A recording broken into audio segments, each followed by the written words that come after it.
Good morning, everyone. You're all very welcome, and thank you for joining us this morning on our webinar just to take a little look through the calls that SECAD currently has open under the new Leader programme. So just before we start, I'm just going to introduce myself. My name is Katie Kearns, and I am a Development Officer with SECAD, and I work predominantly in the South Cork Leader area for SECAD. And I'm joined this morning by two of my colleagues, Clodagh and Anne. So I'm just going to ask Clodagh there if you want to introduce yourself and say hello. Good morning, everybody. Hi, I'm Clodagh McGurk. I'm a Development Officer with SECAD, mainly working in Leader in West Cork. So you'll hear a little bit more from me later. Thank you. Thanks, Clodagh. And Anne, do you want to say a quick hello? Hello, everyone. Good morning. You're very welcome here today. I'm Anne Coughlin and I'm the Programme Administrator. So I work both areas, South Cork and West Cork, supporting the Development Officers. And I hope you find this webinar very helpful. Thank you, Anne. So yeah, we're joined by about 45 people here now this morning so far, and we had close to 70 registered. So there's obviously a lot of interest in the Leader programme, which is fantastic to see. So the webinar this morning, I'm just going to give you a little overview of what we hope to achieve. So we're going to take a brief look just at what the Leader programme is and the process of an application. Claude is then just going to take a look through the calls which are currently open for expressions of interest. And then I'll run through just the expression of interest form and what we're looking for in that form. And then if we've time at the end, we'll take a few questions. So the Q&A function should be operating there for you. If you want to put in any questions, we're asking just for kind of general questions rather than project specific questions. So please do feel free to pop in any questions there. And if we have a chance at the end, we'll take a look at those. And if not, we'll do our best to follow up with you after the webinar. So what is Leader? Leader was established in 1991, so it's a very well-established funding programme. It's an EU funding programme that is designed to support economic and social development in rural areas. So it's funded through Ireland's CAP strategic plan, and it's based on 7 core principles. And probably the most important one of those is the community-led local development approach of bottom-up. So it's based on the needs of local communities within the areas where it is delivered. And it's based on a local development strategy, which is designed and developed by local communities. So the local development strategy looks at the priorities and the needs within their local area. So in this case, we're looking at South Cork and West Cork area, and it identifies projects and initiatives which can support the objectives of the fund. So it's also guided then through a set of Leader operating rules. So the Leader operating rules are a national level set of rules and regulations as to how the programme has to be run. So as such, when we're looking at projects that align both with the local development strategy, but also that comply with the Leader operating rules. So if you'd like to find a little bit more information about Leader, there's a link there to the department website, and they give quite a good overview of what Leader is. So the themes, so as such, the local development strategies are all set around themes that link in with the CAP objective, vibrant and rural areas. So there are 3 themes under Leader. The first is the economic development and job creation. The second is rural infrastructure and social inclusion. And the third theme is sustainable development of the rural environment and climate mitigation and adaptation. So as such, these supports, they provide funding through the Leader programme to support the growth and development of communities, businesses and rural environments through these 3 themes. So the funding itself is designed to support both enterprises and community groups who really through their work and through their aims and objectives of their groups or organisations improve the quality of life and the economic activity in rural areas. So the project application process, so for anybody to apply for Leader funding, it is a reasonably lengthy process. In the first instance, you submit an expression of interest form. So that's what the calls that are open currently are looking for, expressions of interest. That's the first step in applying for funding through Leader. So if your expression of interest is deemed eligible, you then are invited to submit a full application. So there's a time period there for you to prepare a full application submission. So that would include your application form and various different documents that support that. Once that is all submitted, there's quite stringent compliance checks then that are undertaken just to make sure that everything aligns with the leader operating rules and various different rules and regulations around things like procurement and how you sort your quotations or your financial status and things like that. So once you pass through those checks, there's an independent evaluation of the project. That independent evaluation committee makes a recommendation as to whether your project should be moved forward and approved for funding. But the final decision making is actually taken by the local action group.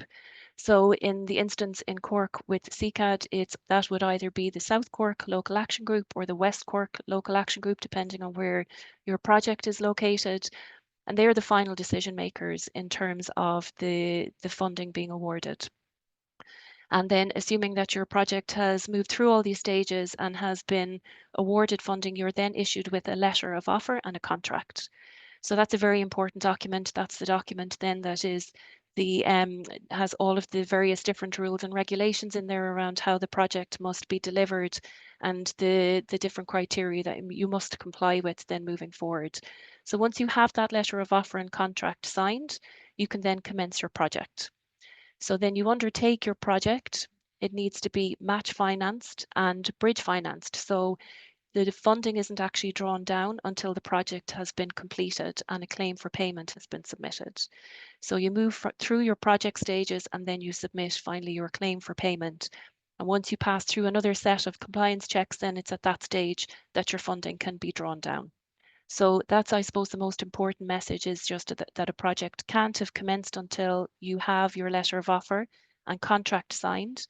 And that really, I suppose, if you're looking at your project now, that is a very important thing just to take on board. So I'm going to hand over to Clodagh now. We have, as most of you would be aware, 2 calls open at the moment for expression of interest under the new Leader programme.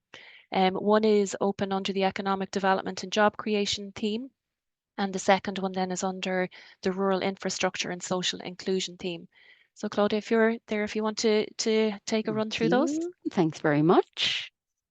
Okay, so yeah, so we have our 2 calls open at the moment under the two of the themes. One is a targeted call and one is a rolling call. So I'm going to go into explain this, what this all means. So we'll start with the economic development and job creation theme, which is a targeted call.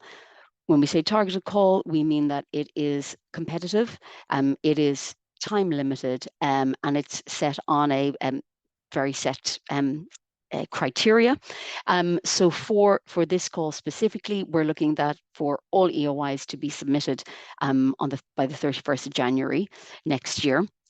We are looking for enterprise development and tourism projects, which and specifically for capital investment in those businesses and projects.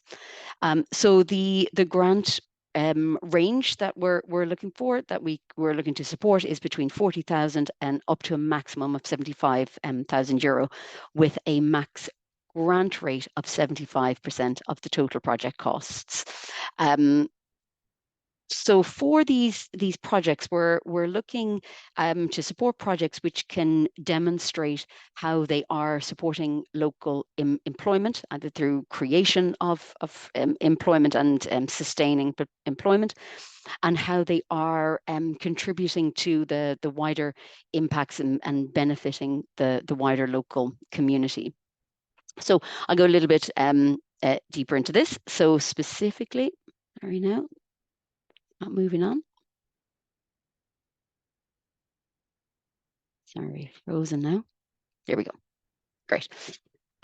So under this call, we are looking for projects under enterprise development and tourism. So in terms of the enterprise development, we're inviting SMEs and social enterprises to submit their project proposals to us, and they'll be considered eligible through, again, as I mentioned, that the demonstrating their contribution to the sustainable economic development and growth of the region, and their contribution to the green economy. So when you are thinking about your project plan, your business plan, and submitting an EOI, we want to see that kind of information from you, how it will support local employment, and also how it will align with one or more of the following criteria. So is your project incorporating positive climate actions and mitigation measures, or developing sustainable, energy efficient and low carbon businesses, how it might be promoting or contributing to the circular economy, how it's incorporating waste reduction processes, maybe projects that are agri-diversification projects, and artisan food, which support local supply chains. Social enterprises as well, with a focus on building resilient communities. So I ask that, when you are developing your project plan and submitting your EOI, that you look at this criteria and demonstrate how it's meeting one or more possibly of this criteria, and how it's contributing to the local economy. In terms of tourism projects, again, that we're looking at, it has a significant contribution to the sustainable growth and development of the tourism sector in the region, either South Cork or West Cork. And under this element of the call, we are looking to support two particular types of tourism projects: alternative accommodation and tourism attractions or experiences. So the alternative accommodation will be projects that deliver cost-effective accommodation, which just it supports the region's tourism sector. Examples of this type of accommodation would be pod parks, camping and glamping sites, hostels, camper van or caravan parks. But this accommodation type must demonstrate that it is responding to a need or demand in the area, that there might be an existing gap in the local tourism accommodation provision. That it has a significant contribution to the local economy through accommodating increased visitor numbers and overnight stays, and that also it is supporting the region's outdoor recreation offerings, the marine tourism, ecotourism, heritage, cultural and food tourism. It's important to note that under this call, in line with the operating rules, hotels and B&Bs are not eligible for leader funding, and under this specific call, single unit self-catering accommodation is not eligible. Tourism attractions and experiences, we're looking for projects that develop the tourism attractions in the areas of the marine tourism, culture and heritage tourism, food tourism, ecotourism, and outdoor recreation and agri-tourism. So our second call is under the theme of rural infrastructure and social inclusion. This is a rolling call. This means that it is open and ongoing. So we are accepting expressions of interest on an ongoing basis. It is a first come, first served basis, and it will continue until such time that the budget is gone. So this call is for community and voluntary organizations, and we are looking to support projects that really are about legacy projects. So infrastructure projects that will meet the needs of the wider community. So looking to develop projects that are real focal point for any community, and that would be multi-purpose and multi-use community activity services in that area. So the grant amount for under this call is between 30,000 and up to a maximum of 200,000. The maximum grant rate, again, is 75% of the total project costs. So under this call, we are looking for a range of different projects, but all projects must align with these first few points, A, B, and C. So we are looking for projects that are multi-purpose, serve cross-generational, and promote social inclusion. These projects must demonstrate a strong link to the local landscape, to the local environment, promoting and protecting biodiversity, and using high quality, environmentally sound materials through construction or equipment stuff. When applying under this theme, we ask that applicants demonstrate that there is a need for this project within their community. So there may be a gap existing in this type of infrastructure, and also to demonstrate the potential impact on the local community and the local population. Priority will be given to projects where it can be demonstrated that no such facility exists, or that it is not fit for purpose. So the types of projects that we are looking to support include indoor community space, which is multi-purpose, outdoor amenity spaces, again, which are multi-purpose, and serve that cross-generational. So in terms of playground projects, due to the limited budget that we have, we are looking that they are multi-purpose, they are cross-generational again, that they have a strong link with social inclusion, so they can consider that strongly, and also strong links to the local environment, promoting biodiversity. And this is within the all of the projects, of course, but there is a cap on playground projects of 100,000.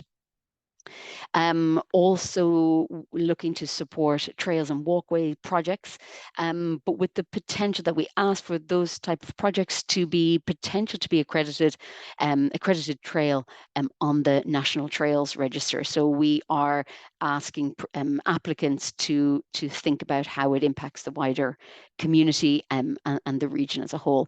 Other types of projects that we're looking for: capital investment in community arts, culture, and heritage projects. We are also looking to support technical input into, if a project is at a very early stage of development, there may be a need for technical input to develop a plan, and we can support that, but with the aim to develop a larger scale legacy project at a later stage. So again, we would ask that you look really closely at this criteria in your project plan, submitting your EOI, and then later on at application stage, if you get to that application stage. Just to point out, there are projects that are not eligible for leader funding, or elements of projects that are not eligible for this type of funding. I've put a few kind of headlines here. This is not the exhaustive list. I really do ask that you look for your own clarity to look at that full list that we have on our own website. Look through that, and it can just kind of really focus your own application and your own EOI. So the website is there for you to have a look at. So when you're clear that your project is eligible, that it aligns with the criteria, that's based on our own targeted calls, and that's coming from in line with our local development strategy and with the operating rules, we then invite you to submit your expression of interest. You have either been sent directly an expression of interest form, and it's also available on our website, and that you submit through our leader email account.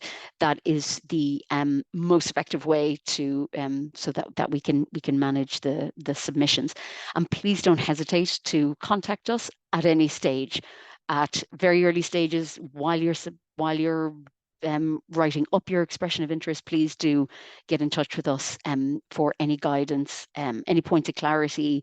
There might be new language in there. You know, we're here to help. So I'm going to pass back to Katie, and she's going to actually run through some of the details of the expression of interest form. So thank you very much. Thank you, Clodagh. Yeah, so we'll just take a quick look through, what the form is looking for and what we're looking for in terms of submissions from any potential applicant.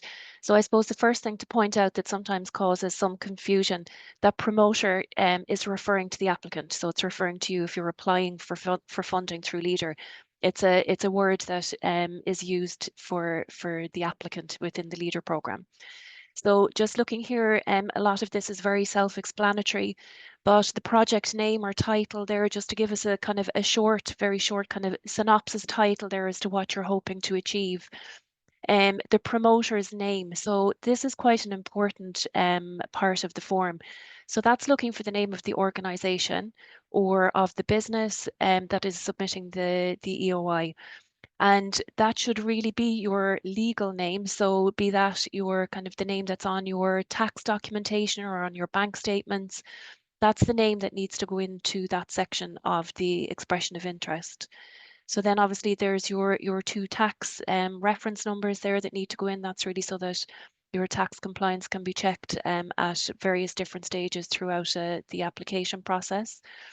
Then your contact name. So that is so if you can nominate one contact within your business or within your organization, who will be the person that we will be talking to directly throughout this process as well. So that's the name that needs to go in there. So that's the contact name of the person who's going to lead this on your behalf.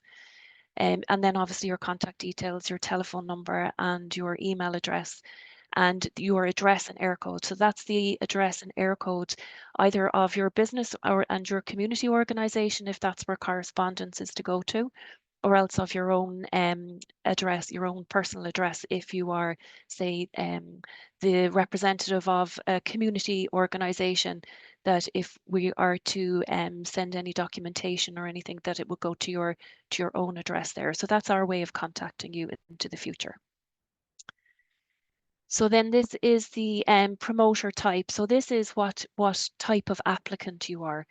So this looks through whether you're the type of business maybe you're operating as, if you're a sole trader or a limited company, or if you're in a partnership. And then also if you're in a community or voluntary organization, what kind of legal status as such that you have. So there's various different options there for you to select. I suppose a couple there that do cause problems would be, so the company limited by shares is a limited company.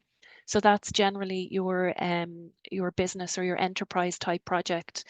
And then the company is limited by guarantee, that's a CLG. So that generally would be a voluntary or social enterprise type project.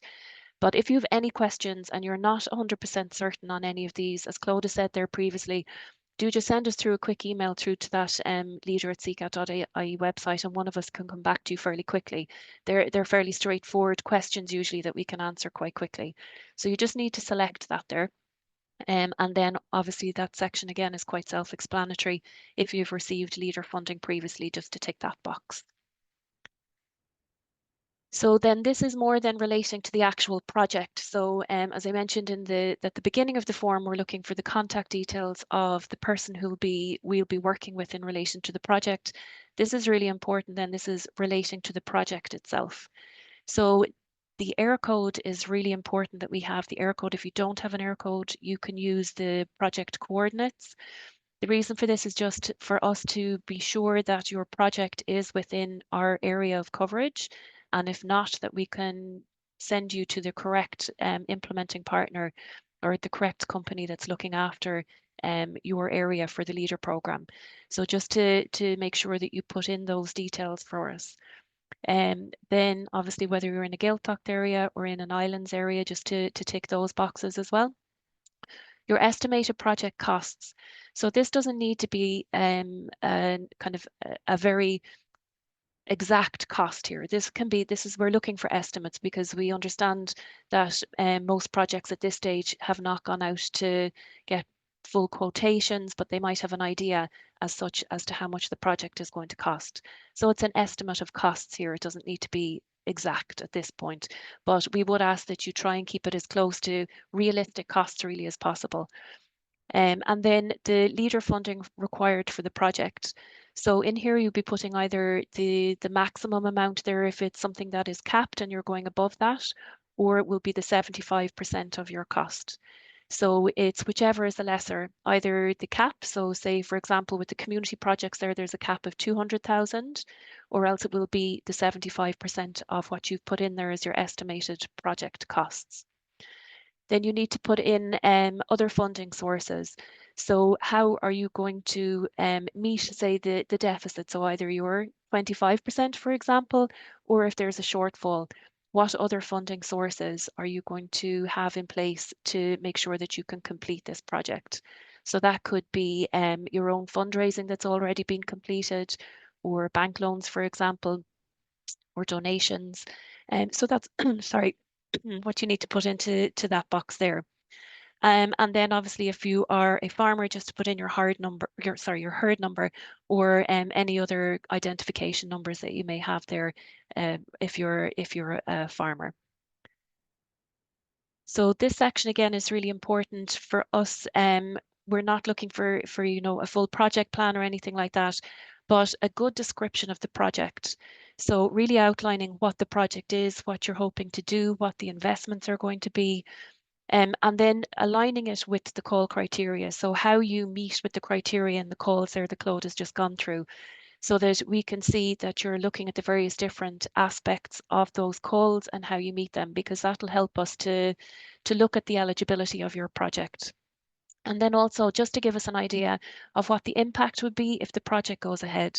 So what groups within your community might benefit, or if you're in an enterprise, maybe how many new jobs might be created, or what the knock-on effect in the local economy might be. So just to give us, an idea, it doesn't have to go into huge detail, but just to give us an idea of where you see your project going in the future. And then obviously just at the end of the form, it just needs to be signed there and dated as well. And that can be sent through to us then by email. So to that, the leader at secad.ie website. And then we will be coming back to you then within 15 working days with any queries or anything like that that might arise. And just to let you know whether you're being invited to take, to submit a full application. So yeah, the next steps, we do recommend that you submit your EOIs as soon as possible. That's particularly around the enterprise projects as well, just to give you a little bit of time to be considering what a full application is going to require, whether the project and what you're looking at doing is going to be eligible. It applies to all projects, but I suppose because there is the time limit to the enterprise projects, to kind of kick off those discussions as soon as possible would be really highly recommended. And then following the evaluation of EOIs, as I said, we will be inviting then the eligible projects to submit a full funding application along with the relevant compliance and supporting documents. So there is a full list as such, a checklist of accompanying documentation that needs to be submitted. Every project is different and every project will have slightly different documents that need to be submitted. But in general, it's things around business plans or community plans, financial details, evidence of funds. A very important one is around the procurement. So that's how you sort your quotations. There's quite a lot of work involved in a full application, but there is support from development officer for you the whole way through that process. So we can certainly work with you throughout that, just to make sure that we can give you the guidance in terms of the types of documents that you'll need to submit as a full application. So yeah, I hope that has given you a good overview. Claude, it's 11:30 now. We might have time there just to take a couple of questions. I think some have come in there. Claude, am I right? Yeah, thanks, Katie. So yeah, just having a look at the questions. So there's a few that just some good general questions. We will get back to any project specific questions. We'll get back to you directly on that, and don't hesitate to contact us at any time. But some questions here which might be relevant to everybody on the call. So one, Katie, you might want to take. What is the typical length of the process of for the application process? What's the kind of typical length of time that somebody might expect? Okay, thanks, Claudia. So yeah, I suppose the application process is dependent on a lot of different things. So with the targeted enterprise call there, you can see there's kind of there's a time frame that's in there currently, and that would be looking at having decisions around the summertime of next year. So that kind of gives you an idea. It's not a quick turnaround. It's not a quick process as such to get through the application. The stages of a full application. So it kind of depends on a number of things. One would be, I suppose, the quality of the application that's submitted and the quality of the paperwork, and how long it takes to get through those initial compliance checks with those. So it really does pay off for you to have all of your paperwork in place, and aligned with the rules and regulations as such.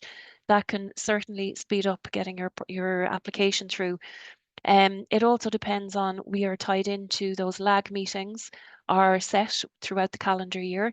So we need to bring the projects to those meetings to get that approval. And then obviously as well, there's a contract stage then that has to be gone through. I would say, you'd be looking at anywhere from kind of 3 or 4 months to potentially 5 or 6 months, depending on, as I said, it's the quality of the application, it's the complexity of the application. Some are very straightforward and some are more difficult. So yeah, but it's not a quick turnaround in terms of projects. Okay, Claudia. Okay, thanks, Katie. So I have another one here, which I'll answer. So what criteria will enterprise projects be assessed against? So as the enterprise projects are in a competitive call, the targeted call, we'll be assessing those projects against the criteria that's set out in the national operating rules, as well as the criteria of our targeted call specifically. So when the if you're invited to submit a full application, all of the documentation requirements and application checklists will be sent out with you, and the assessment criteria will be included in that. So you are clear what we are looking for and how the assessment will be made on that competitive basis. For the community projects as well, they will be assessed against the operating rules and the criteria that we have set out there. So all of that information will be included in the application pack with all those checklists and all the documentation. So I hope that's helpful. Claude, I just see there's a couple come in there as well. I was just Yep. taking a look. One is, yes, we can email out the EOI form. So we'll send these slides out after the webinar, and we can send the EOI form with that again. So you'll get that by email after the webinar. There are a number there just kind of coming in around things like quotations and match finance. We can certainly go through those with you individually. Very often those are quite different depending on the type of project. So we'll take a look at those possibly after the webinar. There's a few there around eligibility as well, which are very project specific. So rather than go into those now, we will come back to you individually. Claude, I don't know whether you've spotted anything else in there maybe that we could.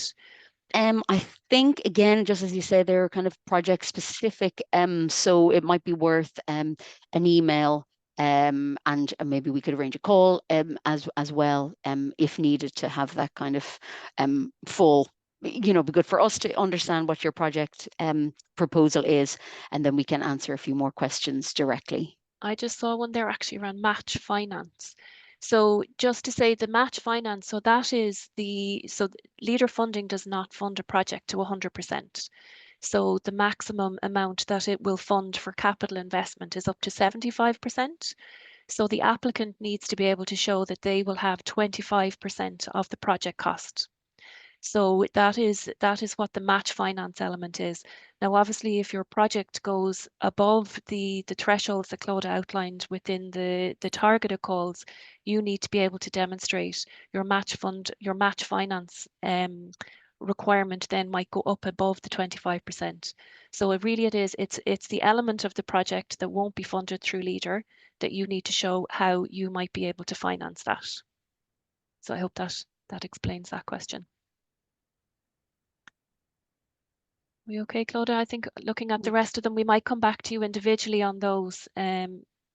Yeah, we have all the your contact details as well, so we'll respond to all of these directly.